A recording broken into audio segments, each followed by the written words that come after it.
तू संभार के चलो जोनी रुदावा पौर होनीला सार के। अरे रानी चढ़ल बा जवानी तो रख तू संभार के चलो जोनी रुदावा पौर होनीला सार के ना तो तोहरे चलत बाबा हल होई। सुना अरे बोलो साहनी जी के माल होई।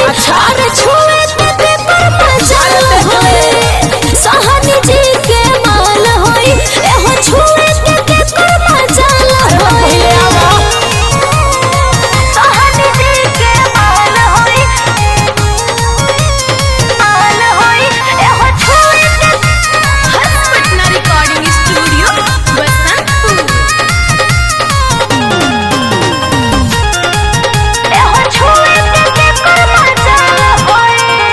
ओइसन फैशन करबू त के ना तुहके टोकी हो।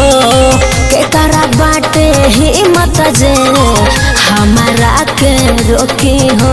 अरे सुना सुना है ना सुना ओइसन फैशन करबू त के ना तुहके टोकी हो।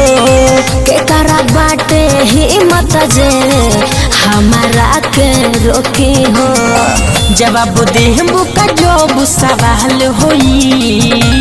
सुना अरे बोलो साहनी जी के माल होई। अरे छुए ते पर मजाल होई। साहनी जी के माल होई। एहो छुए ते पर मजाल होई। साहनी जी के माल होई। माल होई।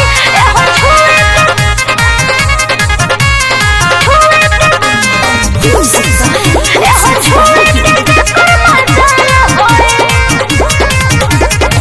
धोई के जबरी दे हमर गरी तोहर चढ़ल जवानी के। जानत नहीं खा बबुआला भर है हम सुरेश सहानी के।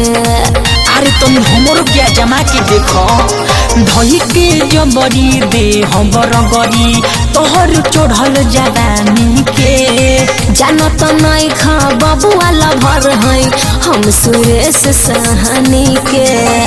मासू सोहलू कहे बुरा हाल होई। सुना अरे बोलो साहनी जी के माल होई। अरे छुए ते पर मजाल होई। साहनी जी के माल होई। एहो छुए ते पर मजाल होई। चढ़ल बा जवानी तो रख तू संभार के चलो जोनी रुदावा पौर होनीला सार के ना तो तोहरे चलत बाबा हल होई। सुना अरे बोलो साहनी जी के माल होई। अरे छुए ते पर मजाल